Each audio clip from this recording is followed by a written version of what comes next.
नमस्कार शेतकरी मित्रांनो, मी जयदीप सावंत. शेतकऱ्यांची वीज बिल आणि सिंचनाची चिंता संपवण्यासाठी महाराष्ट्र सरकारची मागेल त्याला सोलर कृषी पंप योजना ही सुपरहिट योजना महाराष्ट्र सरकारने काढलेली होती आणि आता त्या योजनेला गती मिळाली असून 30 जानेवारी 2026 रोजी जार जाहीर केला असून या योजनेसाठी मोठ्या प्रमाणावर महाराष्ट्र शासनाने निधी मंजूर केला आहे. तर तो काय जार आहे, चला पाहूया.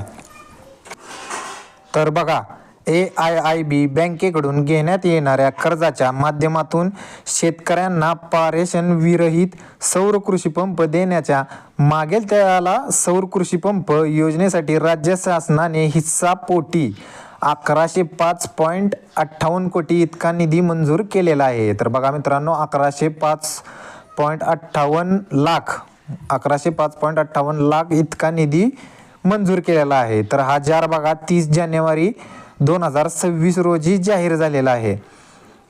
तर शेतकऱ्यांना दिवसा पूर्णपणे शेतीला पाणी देता यावे आणि विरहित सौर कृषी पंपाचे वितरण 5 वर्षाच्या कालावधीत 5 लक्ष पंप महावितरण कंपनीद्वारे स्थापित करण्यात आलेले आहेत.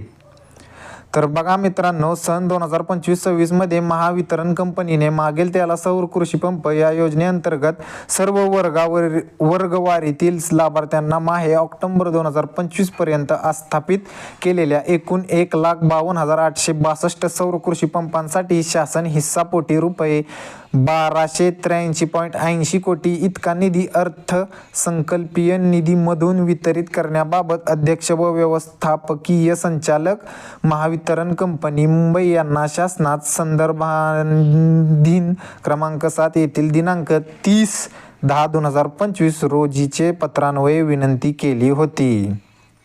तर बघा मित्रांनो, या योजनेत तुम्हाला 3 HP चा, 5 HP चा, 7.5 HP चा असे 3 प्रकारचे कृषी सौर पंप मिळतात.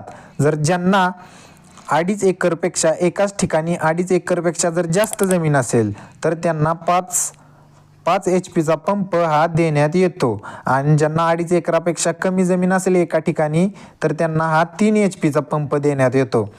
तसेच मित्रांनो, ज्यांना 5 एकरपेक्षा जास्त जमीन आहे त्यांना 7.5 HP चा पंप देण्यात येतो.